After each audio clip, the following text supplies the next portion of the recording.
All right, I'd like to call the August 9th, 2016 Public Works Board to order. Being the very temporary chairperson, since our chairperson and vice chair are not here, I'll call the meeting to order. Heather, would you call the roll, please? Mrs. Wolf? Here. Mr. Lehrer? Here. Mr. Reich? Here. Mr. Fritsch? Here.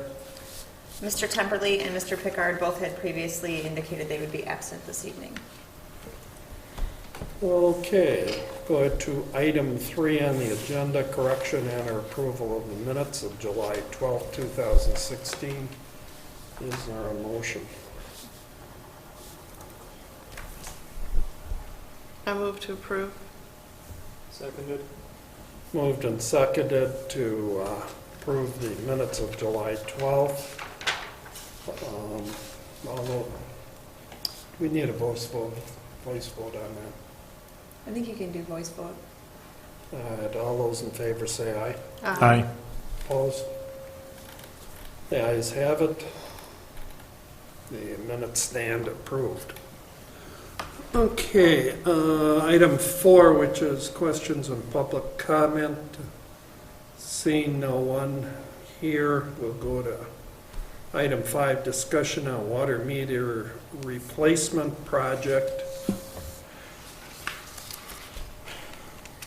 Paul, do you Yes. intend to address that issue? I will do that. And if I may, Doug, before we get into this one, the item number 8 on the brush pickup policy, that was an idea or a policy that Todd wanted to bring forward. So I'm wondering if we should, when we get to that one, table that one. I'll just give you a heads up on that. Oh, yeah. So he has a chance to Yeah, he wanted it. address it. Probably. Okay, plus, as we were looking through it tonight, we found a couple more changes we want to make. So, give us another month on that one, but when we get there, we can make it official. So, the water meter replacement project and then also the discussion on water loss kind of go together, but we'll take them separately. And we put a report in the packet. I realize that you can read that stuff. So I just want to highlight a couple of things. First of all, we started this program about a year ago. We've really just now in the last couple of months gotten into it in earnest. We're finding a couple of things that we have to deal with, particularly on our billing and computer programming side, that are taking us a little bit longer to get through. And the reason is that our billing software we purchase that or work with that through WPPI Energy. So every other utility, every other WPPI member utility that's done this has done the electric meters first and then the water meters. We're doing it the other way around, and it's causing just a little bit of issue with some of the billing, but we're working through that. Excuse me. As you recall, we're doing this because our records have indicated that there's a lot of meters we haven't touched for a long time, and so that's one of our priorities. About in the middle of that first page, you can see that there's 4 things we want to accomplish with this. One is to get to all those meters. Another one is we're looking at water loss, and we're pretty well convinced, and I think we're starting to see some results that indicate that we are correct in that assumption. And then we are upgrading the meters for 2 reasons. One is the newer meters read at are much more accurate at low flows. In other words, in some houses where there's not a lot of water usage, we are probably not recouping a lot of revenue because the meter just didn't see that little amount of usage. And secondly, we've got newer meters that down the road, if we decide to go to a full-blown AMI system or automated meter infrastructure, which is the new fancy meters that you can talk to and they can talk back to you and all that sort of thing, we could do that. We're not installing that at this point in time, and I want to be very clear on that. Or they're sometimes called smart meters, which is a word that sometimes gets people's attention in a not so positive way. We're not doing that, but the meters we're putting in, we could down the road program or set up to do that. We are, as I indicated, we're pretty pleased with some of the results we're seeing so far in installing these newer meters.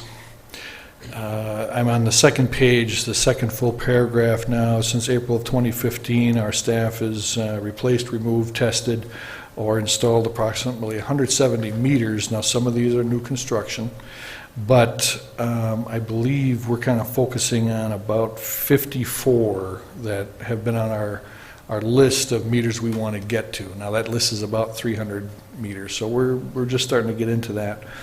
But we are seeing that, you know, we've already recouped, if you will, maybe 0.5 to 1 million gallons that we wouldn't have seen using the old meters.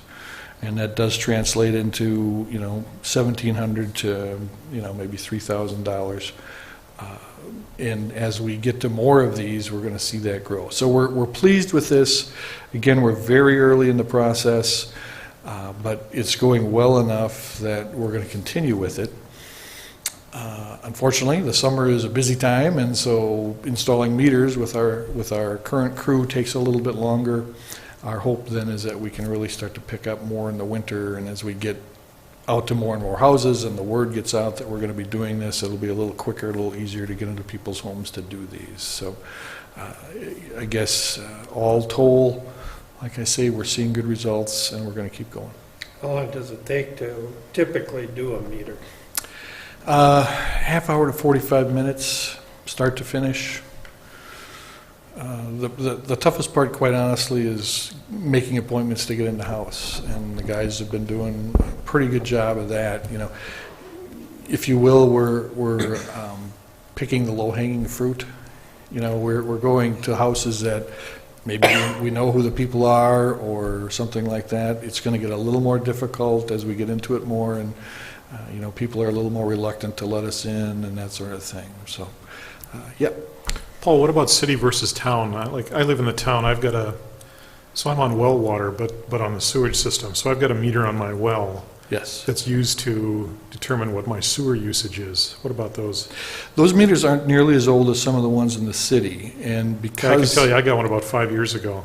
Yeah, and that, you know, in the overall scheme of things, that's like brand new. Yeah. And since they are, you know, sewer only, they're a little farther down on the priority list. Okay. But they're not to be forgotten, and as we get through this, you know, get a year or so into it, we'll start making more plans to get out in the township and stuff. Yeah. Is there any reason to replace those at all? I mean, there's no water loss issues or things like that? Not necessarily. Accuracy? Just the accuracy? I'm sorry, I didn't mean to interrupt you. Just the accuracy would be a good reason, or? Yeah, the issue with the ones that are on wells is that they can get plugged up. That's why I got a new one. Yes. A lot of And, iron. Yeah, a I lot got of a new sediment meter. comes up from the well water. and I got a new meter and a threatening letter that said I had to pay for the next one. Yeah, that's our, that's our policy. Yeah, we'll replace the first one. After that, the customer will have to replace it. You know, we encourage filters, that sort of thing, but that's a problem with the well water. Yep. Yeah. Do these new meters have replaceable screens in them? I'm sorry, ask me again, Justin. Do those new meters have replaceable screens and iPros? Well, the iPearls are a little nicer in that there's not quite as much contact with moving parts in them, but yeah, it's a matter of cleaning screens more than anything, as opposed to a fin that goes around. But yeah, good point.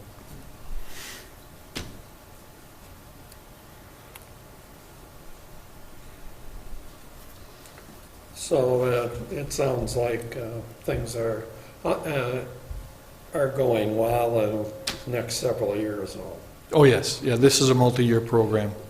Would it be worthwhile that we kind of get into a regular routine? That would be the ideal situation, and that's what we're kind of trying to work through. You know, we're working through the computer issues, we're working through scheduling issues and staff time issues. And, you know, we've got right now we're using our two-man crew to get out there. We hired a gentleman not too long ago, if you recall, to kind of do a, you know, jack of all trades. So we're going to get him involved real soon here. So we're very hopeful that we'll have a really good systematic approach here as we work out some of the bugs. We haven't seen any great amount of fiddling with the meters.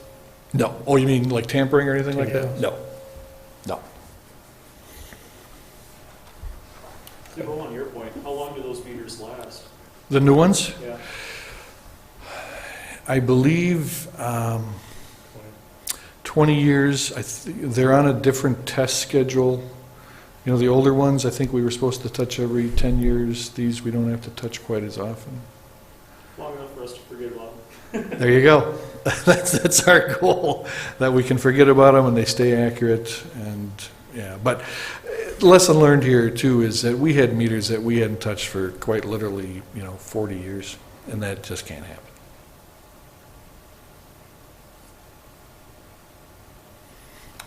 Any other questions? Okay. Going on to water loss.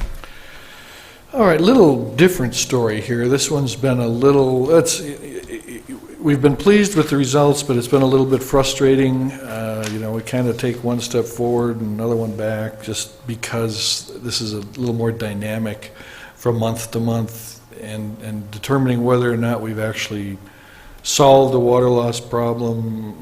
We're not quite there yet. We find little victories, like we found a water leak on Wakeman Circle.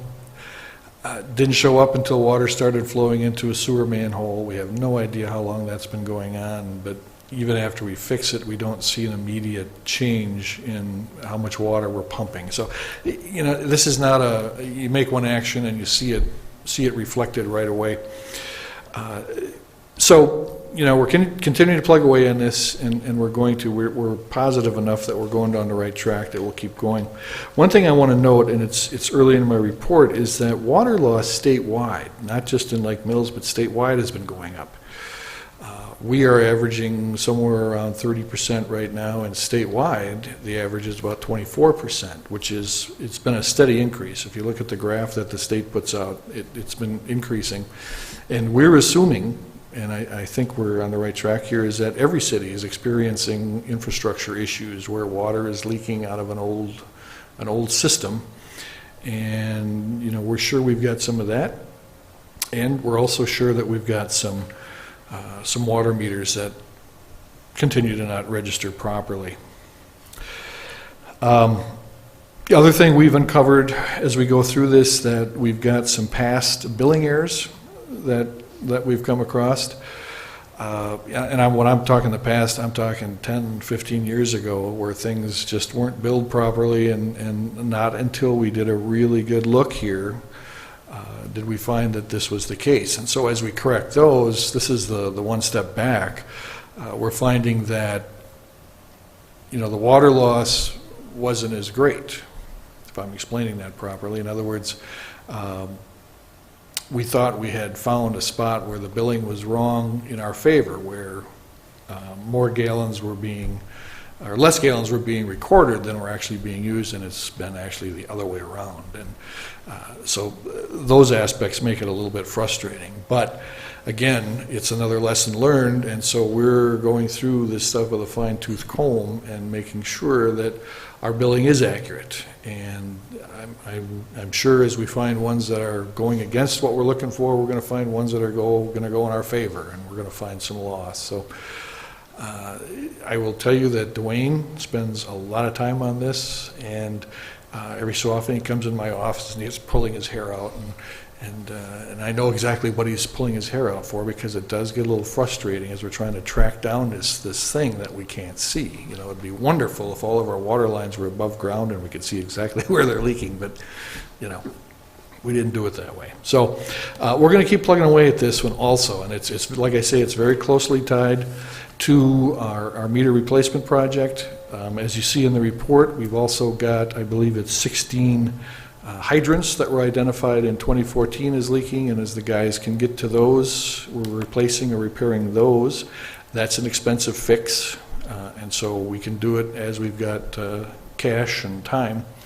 I will tell you in that regard that the guys have now learned a lot about fire hydrants and can do most of that by themselves. In the past, we would have to hire it out, and so we just add to the expense. But now as they've dismantled some of these older ones and figured out how they work and what they can do to fix them, they're doing that. So we're plugging away. This is another one where it's not going to be overnight. It's probably going to be a multi-year project until we get it. But our goal is to as it says there, we're losing, that 30% represents about 80 million gallons a year, and our goal is to get about half of that accounted for and get us back in the state average, understanding that we'll never find all the leaks, because there's probably some out there right now that we're not aware of, but if we can get that down, that increases our revenues again, and gets us toward that goal of not having to raise our rates too much. So that's what we've got on water loss. Out of the survey that was done in 14, how many of those have been taken care of? 5. Is that because it's all underground and hard to get at, or? what is that? Time consuming too. Yeah, those are difficult to.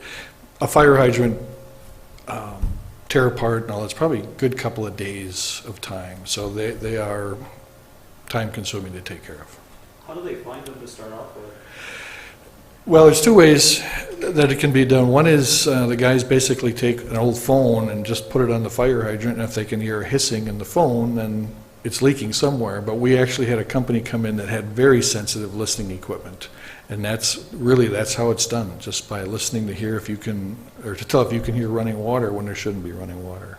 Is that something that we can do like in-house more than going out, if there's some capability of doing it in-house? If we can only do a little bit at a time, what I'm getting at is, let's hit the big ones first. I see. Quite honestly, that's not something we really looked closely at to see what it would cost us to have somebody come in and just fix as many as we can. We haven't done that, so that's an idea we should probably look at. Yeah, water's cheap. There's like gallons attached to it, but to your point, we pull from a well. It goes through some stuff. We add some chemical to it, but water's, in the grand scheme of things, water's still relatively cheap. It is. Now, the unfortunate part, of course, is the water utility is in the red right now, so we have to be very cautious about where we put our dollars. But I think certainly we can do a little cost-benefit analysis on that and figure out what we might be able to do in a year.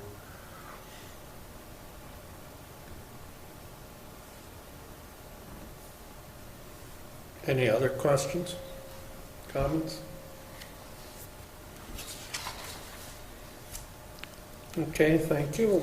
Going on to item 7, discussion on the water rate proposal. All right. Well, Justin Bilskemper is here. He's been working on this for us, and I promised him he would be on by 7:30. And look at that, Justin. I'm 10 minutes ahead of schedule. Yeah, nice. So great. As you recall, or to bring you up to speed, Ian, we last year applied for and got an 8% water increase. And we did that with the understanding that we were going to be looking at reviewing our rates at least for the next 2 or 3 years. And so this is simply the second year in that review. What we've included in the packet is part of the application that we sent to the PSC, and it basically is the summary page that breaks all the other attachments, if you will, down into one page and shows you what we're looking at for a rate increase. And I'm going to turn this over to Justin in just a minute to walk through some of this and then answer your questions. But just to make sure you understand the process again, we send in the application, the PSC reviews it, and indeed they started doing that because we've already started getting questions back from them. And then they are the ultimate decider, to quote a former president, that they come up with the amount of the increase. The last thing I'll just remind you of, last year they came up with a 24% increase. We asked them to knock that down to 8% with the understanding that we were going to be working on our water meters and that we were going to be looking at sequential reviews. So with that, I'm going to turn it over to Justin just to give you a quick walkthrough, and then we can answer any questions. Yeah, for the sake of brevity, he asked just to, just briefly go over this attachment and skip over the previous 13 tabs and attachments with the spreadsheets to get to this point right here. Like you said, this is just a summary. So it's split up into 3 parts, as you can see, if you all have it in front of you here. Part 1 talks about, money going in and essentially money going out. So what we do is we look at a test year. So for here, we looked at the test year 2016. So you take your estimated income, so you estimate how many meters are in the system, and you estimate how many units you're going to sell on each water block, because each block has a different cost associated with it, with the first amount of water being more expensive than the subsequent blocks. So you estimate and project all those using previous years, so you have a pretty good basis of your projection, and that's how you get your total operating revenue right there. So you take your monthly meter billing, you take your volumetric billing, the actual water sold, you take your public and private fire protection, all those things comes up with a little more than $1 million in revenue. Then you also estimate all of your operation and maintenance expenses. So this is everything that the utility spends money on, whether it's labor, chemicals, pumping, consultants, maintenance of everything, mains, hydrants, so on and so forth. So that came out to be a little more than $645,000. You also get to subtract your depreciation expense, or how much of your current assets depreciated in that year. You can claim that as an expense. You also have your taxes. That's a combination of payroll taxes and pilot, or payment in lieu of taxes, right there. So then you come up with your total operating expense. And so for the test year, we estimated that there would be a net operating income in the black of $54,000. So the second part now is you calculate what you call your average net investment rate base.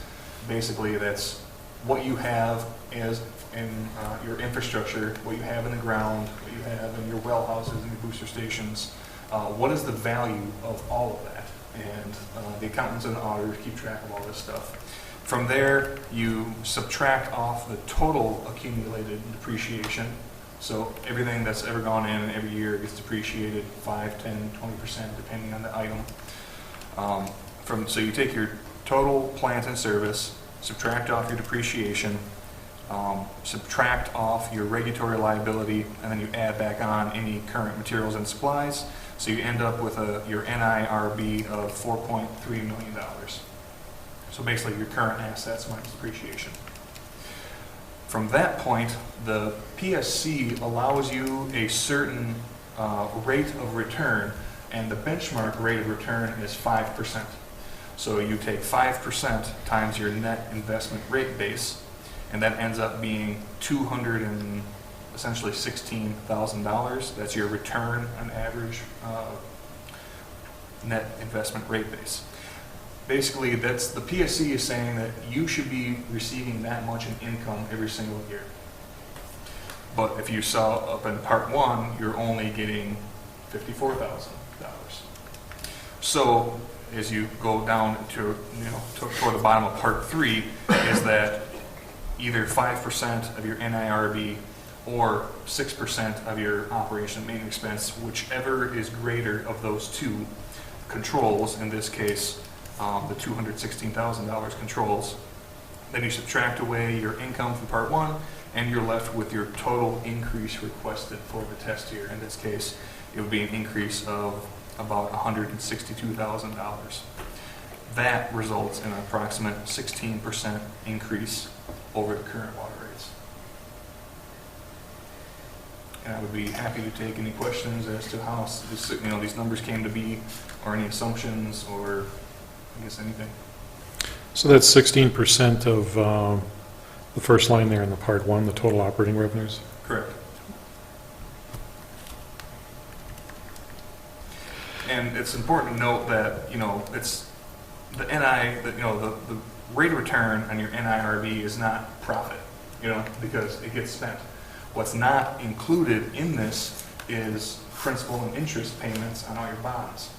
So the PSC, when they have this 23-tab spreadsheet, apparently they didn't want to make a 24th tab to calculate principal and interest payments on all of your outstanding debt. So basically, they just said about 5% should be enough to get a return on your capital and pay off all of your principal and interest and maintain the covenants that you may have, like the 1.25, if you bring in 1.25 times more than what your principal and interest payments are. So the PSC does that calculation kind of behind the scenes once we turn the spreadsheet back over to them. Oh, okay.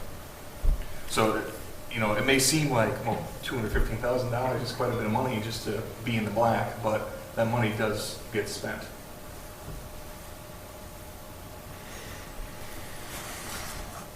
So we're not really making a profit. No. So the one that I'm more intimately familiar with is the rate case for Jefferson, Okay. which happened as a result of one of the major users backing out. Okay. Now, I'm too late to the game for this one, but the caution I have is more on the structure side, on how the big users versus the small users. I know it's worse for small users and better for big users. There's just a word of caution with that is really all it is at this point, because we're well into it with the PSC at this point, so. Yep. just And the PSC does a COSS, or a cost of service something. It's over my head, honestly. It's how they allocate the amount of increase to each different type of customer. So if you were to look back at last year's rate increase, which I think actually was 10%, Paul. You're right, I'm sorry. Yep. Because it was a 5.25% benchmark. The city requested only a 2% rate of return, which decreased it from 24% down to 10% overall increase. But residents only saw a 3% increase. Multifamily saw a 20% increase. Commercial saw an 8% increase. Industrial saw a 9% increase. I was just looking at this earlier today, and I think public authority saw maybe like a 14% increase. And when you look at all of the increase overall, it resulted in a 10% increase. So if you were to accept a 16% increase in water rates, every single person who uses water would not see that 16% increase. It's somehow allocated in the way the PSC does their calculations. And a 16% increase on water isn't a 16% increase in my bottom line bill. It's a few dollars on a normal billing cycle, right? For an average user of average. Well, if everything goes up by the same rate, then it would go up by that percent. Yeah, we didn't, usually we do that, and Dwayne has got a spreadsheet actually on here. You all know Dwayne's the spreadsheet king, just so you're aware of that. But what he calculated out is on a typical user of 5,000 gallons a month, which is a little high. 3 is probably a little closer. Looking at about $7 a month. $4 a month. On how big a bill, current bill? 5,000 gallons. 5,000 gallons. A current bill at 5,000 gallons is about $23.65. Thank you. And that average at a 16% increase would be about 27. Again, as Paul stated, probably more in the average of about 3,000. So that obviously both those numbers would go down. Okay. So we are talking probably less than a couple dollars per month. Yeah. Now, and to your question, Ian, as we work with the PSC on this, how it's going to affect each rate class, and we with them decide, do we want it? They don't want to have one subsidizing the other. They're very cautious about that, but it will turn out that one class will see a slightly lower or higher rate depending on how we want to structure it within balance. And so that's part of the PSC's review. What have we done in the past? What's fair? All that sort of thing. So that's definitely not too late in the game. Yeah. And I probably wasn't involved at that point, because I kind of turned in the spreadsheet, and my job's pretty much done at that point, so muddling through numbers.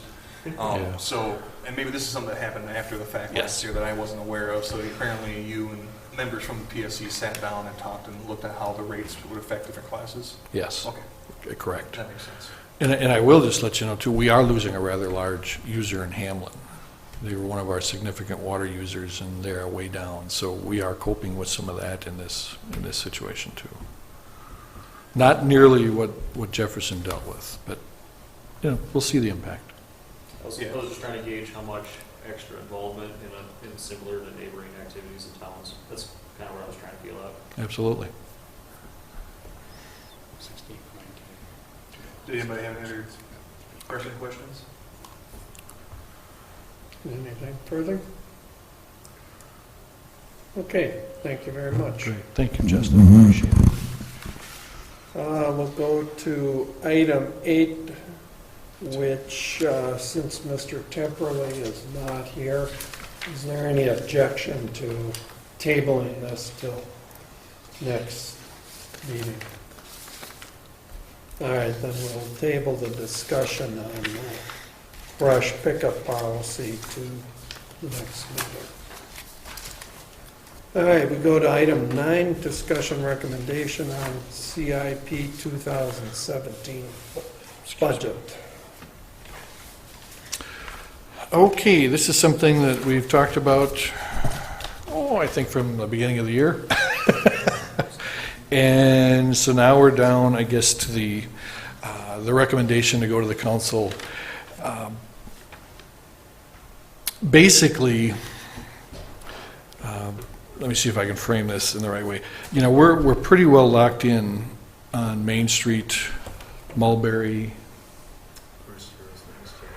Okay, and Brewster has been included in next year's budget for some time.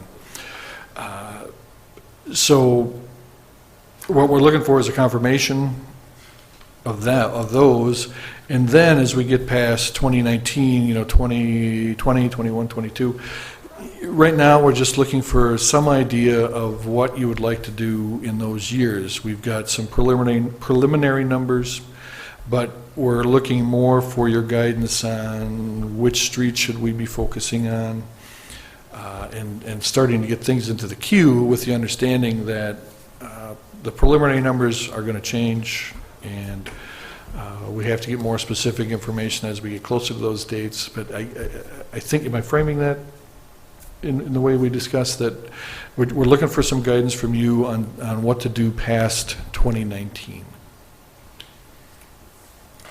And if I may just add, as we've said in the past, a 5-year capital improvement plan is a dynamic document.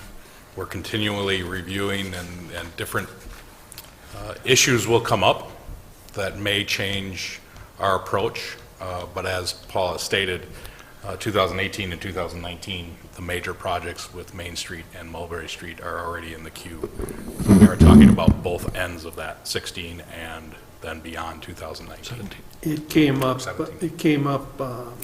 At the council meeting that there might have been a problem, there might be a problem with Main Street, the historic approval.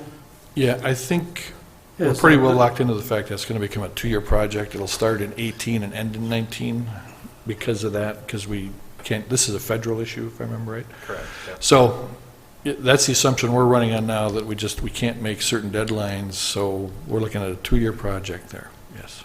So how will that affect everything else, is my question. It will. Financially, we anticipate, because it's going to be a 2-year project, it's going to cost a little more, just the logistics of doing it over 2 years. From a budgeting and simply a physical standpoint out in the streets, it's going to make it difficult, because we will have part of Main Street and Mulberry under construction in the same year. Not an ideal situation by any means. So yeah, it's not a situation we wanted to see come, and so we've got to do a little scrambling here to figure out how this is going to work. And I don't think we know all the answers yet, because we don't even really know all the questions. So go ahead. I would also like to add that the exact schedule for Mulberry Street is not known yet. And as we get closer to PS&E, plan specs and estimates submittal to WSDOT, we could potentially try to, once we get more of a concrete schedule for Main Street, try to make it so there's not so much overlap. Having 2 major routes in and out of the city down at the same time would be good to avoid if we can. Well, my instant question is, how do we handle traffic flow?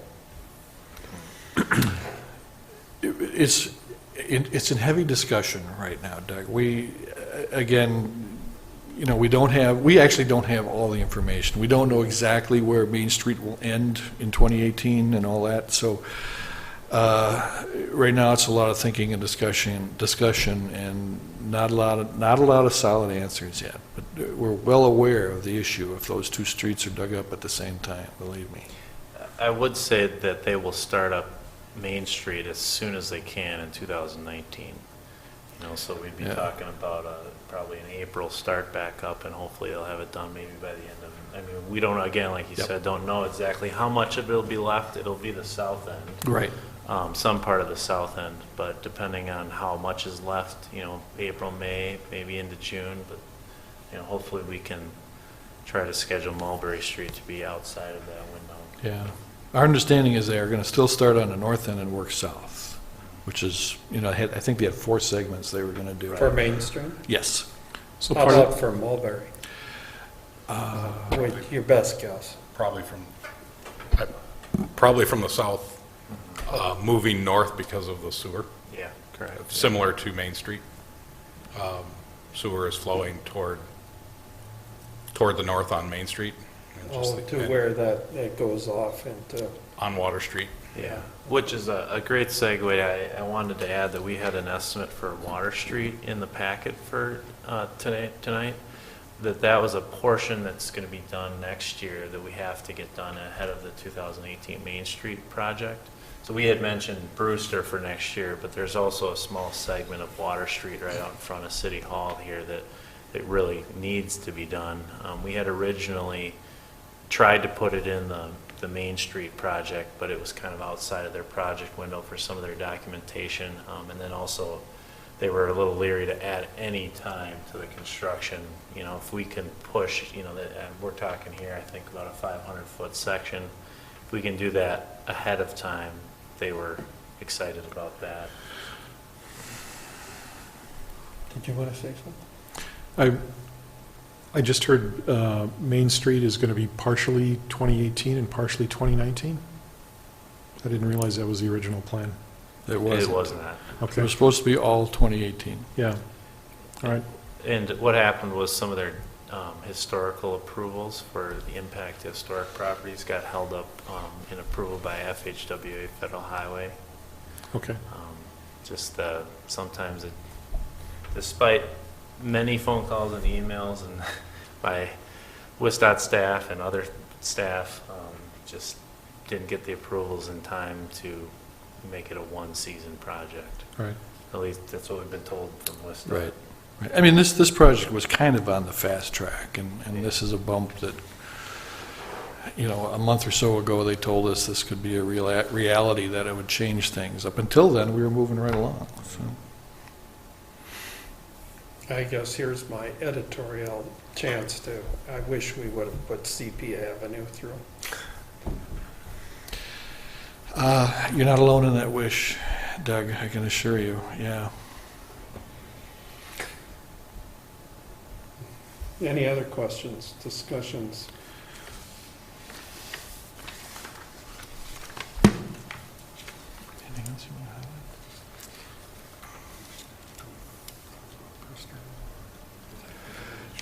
highlight? Is there anything else you want information on regarding Brewster, or like you see on the map toward the back is the chip seal map for next year, or, you know, again, we've discussed it, but if there are any other lingering questions or anything else you want to talk about in this regard? So Brandon talked about one of the documents that he added, which was Water Street, which is more of a utility project, sewer and water. Brewster is streets, partial water, and some storm sewer. Probably looking at sanitary sewer rehab if needed. The sewer isn't suspected to be in, that we've been having a lot of problems there. That hasn't been happening. We will do some televising prior to the project to confirm that there isn't problems with the sanitary sewer. So that's Brewster, and remember Brewster also has a funding component to it as well through the local roads program. So there is some funding associated with that. Before we leave Brewster, Brandon's working on redesigning the intersection with Cass, Brewster, and County V to see if we can make that a little safer, a little easier to navigate. So that Brewster project would be in next year's construction season. Is that all of Brewster or just the north part?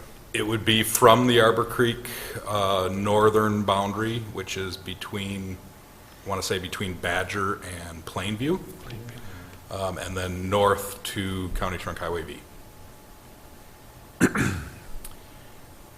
So that is tentatively in the capital improvement projects for 2017. We've spoken about 2018 and 2019 already. We then moved to the other spreadsheet that was provided, which is 2020 through 2022. Again, some of this is tied to the PACER ratings that we've been talking about for several months. In addition, Paul and I discussed streets that are also probably lending themselves to the lead issue, the lead service issue that is currently being discussed. So some of these streets have been added to the list in the late years of the capital improvement plan because they have the potential of mains that were built probably 120 years ago, as much as 120 years ago. So there is a good possibility that A, the main is deteriorating, and B, there is a very good chance that there are potential for lead services on the property side of these streets. Again, the meter replacement project that we've talked about earlier will help to determine some of those locations, in particular in some of these areas. Very good, yes. Just because you're going to see lead pipe? Yes. Not Well- lead water mains. The water mains are all cast that are Okay. in that. These would be the service, either the private service or the public service. To the home, okay. To the home. Right, but when they go in to change the meter, they'll be checking to see if the pipe coming in the house is lead.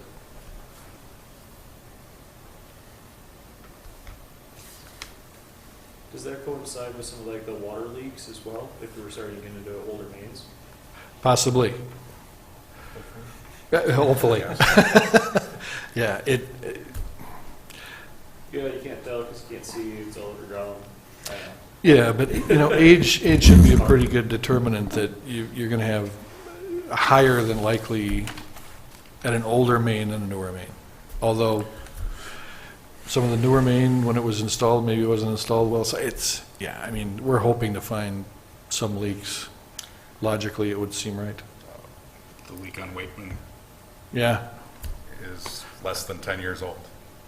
So say again where the mains are that are 100 years old? The streets on the list were Lake Street, College Street, and Woodland Beach. No. But Yeah. that's not, it's more so the downtown, correct? College, Towards Maine, Berry. Some of the research that we've done in looking at council meeting minutes and information on the water system was started in the 1890s.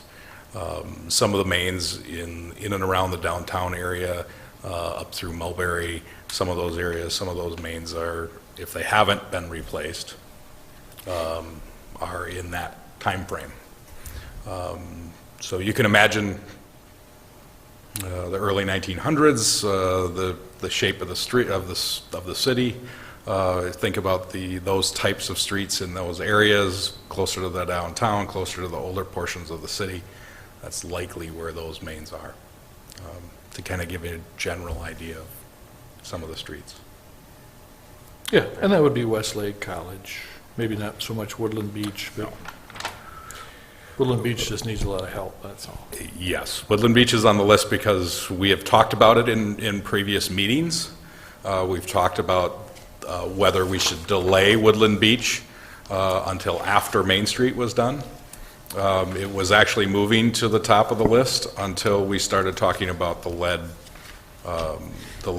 issue and some of these older mains. And as we did some of the research and finding these older mains, seeing that there may be, as we investigate the meters and the lead services, if there are some in these areas, that these streets would likely move higher in priority over some of the others that are newer on the water main side.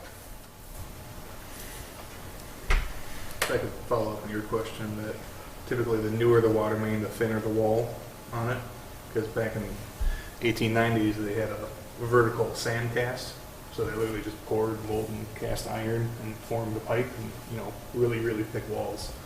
Then they went to horizontal spun cast, so they got thinner, but still, had the same burst pressure, I guess, of the material.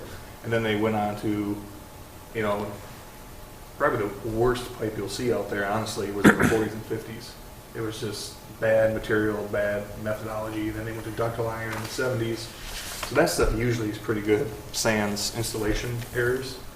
But the problem is all the pipe starting from the 1880s through probably the 1950s, you know, it started off as thick wall, which means there's just more material to be able to degrade due to, you know, age.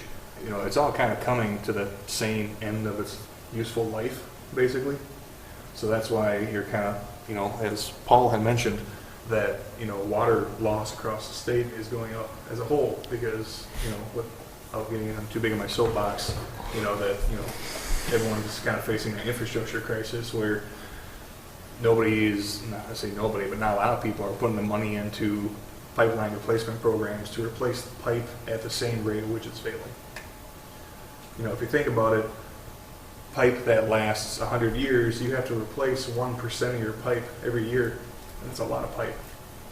And not a lot of communities can do that or do that right now. So what about like a new install like Wakeman now? Great question. Now, that was on the service, and it was on the customer side of the service. And the size of the hole indicates it had to have been there pretty early on. And, you know, there's a couple of other issues. It was part plastic. I don't know if that's a better material or not, but it was metal than plastic than metal, if I remember right. It was a different setup. We've got some concerns that possibly the same organization that did that one may have done some other ones, and we've got some other leaks possibly. That one, it's a little bit of a mystery what happened, but we are concerned that we may see others in homes that were built in about that same time frame. How'd you end up finding it? The wastewater treatment guys were inspecting manholes, and there was a manhole about 300 feet away from this area that was filling up with water. And we tested it, and it had just a little residual of chlorine in it, enough to make us think that that's city water. And because we had people in the area on a regular basis, we got a call from a gentleman who said his water pressure had been going down steadily for the summer. And so we took a look at his service, and sure enough, that's where it was. We call that good police work.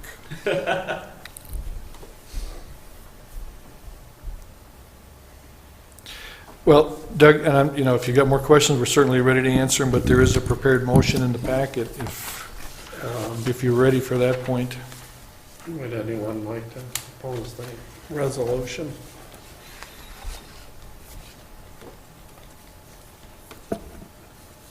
(16-8-2). Correct.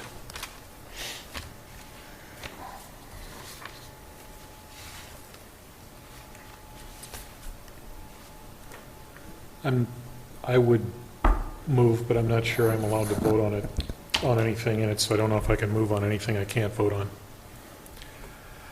Were you a part of it when you did it?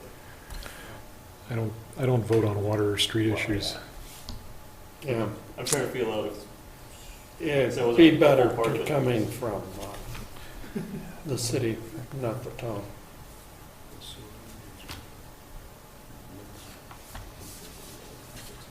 I move we adopt motion 16-8-2. Is there a second? A second. Been moved and seconded to adopt motion 16-8-2, recommendation of 2017 capital projects. Heather, is there any further discussion? Heather, would you call the roll, please? Mr. Lehrer? What do I say? Aye. So do I call on Mr. Wright?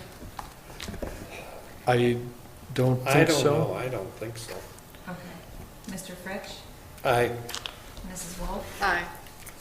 We need to learn the rules better. Yeah, passing 3-0, Motion passed 3-0. we adopt motion 16-8-2, capital projects for 2017.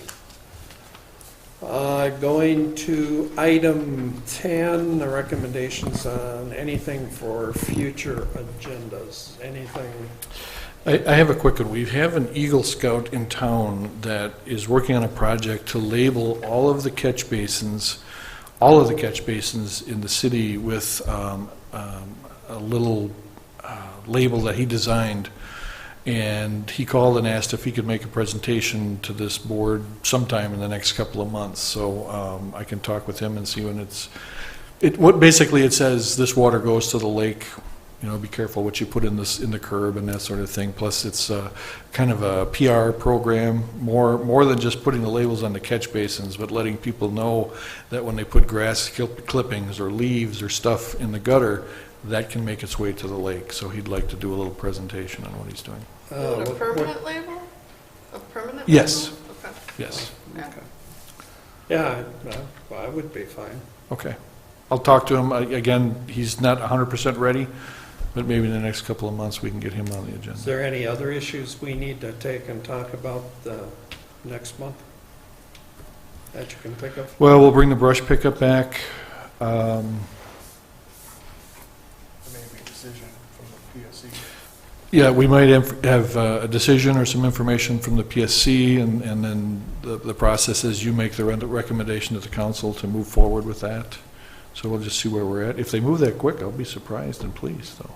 I'm surprised he got back to us so quickly already with that one question. Yeah, I kind of like it when they ignore us, but anyway, we'll see where they're at with that. I'm sorry, Doug, kind of off agenda, I have a question on a project that's going on right now. There was a sewer update that was running from Rotary Park to the high school to, there was a lot of, they were pushing the big plastic Oh, pipes. that's electric, yes, That was electric? yes. Okay. Uh, Is that completed? Not quite. Okay. We're actually, what's happening is we're going all the way from Rotary Park to here. We've got the link across the creek, and so we're coming from basically down in that area now back up to City Hall. The contractor is moving along pretty good, except now right by the DNR property, they've hit some solid rock or something, and so they've slowed down. And we've got one easement that we're having an issue with, but, excuse me, we anticipate by the end of the summer that will be done. And what that does then is gives us our southern loop all the way around the lake. So when that is done, then we can run the lake from either direction. I asked because, is that where all that orange equipment that's in the Rotary Park parking lot's about? Yes, Okay. that's conduit, and that's where All right. they're storing it while they're working on that end. Okay. Yes. There isn't any issues with from any of the Public Works Board departments or anything that we need to consider as well? Well, no, we're very busy summer. We've got a lot of projects going on. We're hoping to have our patches repaired this week or next week, so we got our roads all smoothed out again. Chip sealing will be starting in about a week and a half, give or take. Wastewater, we're working with a number of organizations to get their permits in, that sort of thing. Yeah, it's kind of a combination of business as usual and lots of stuff going on in good old Lake Mills right now.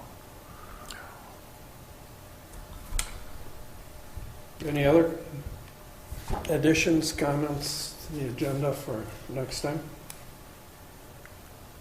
Okay, well then, thank you very much, and I'll declare the meeting adjourned.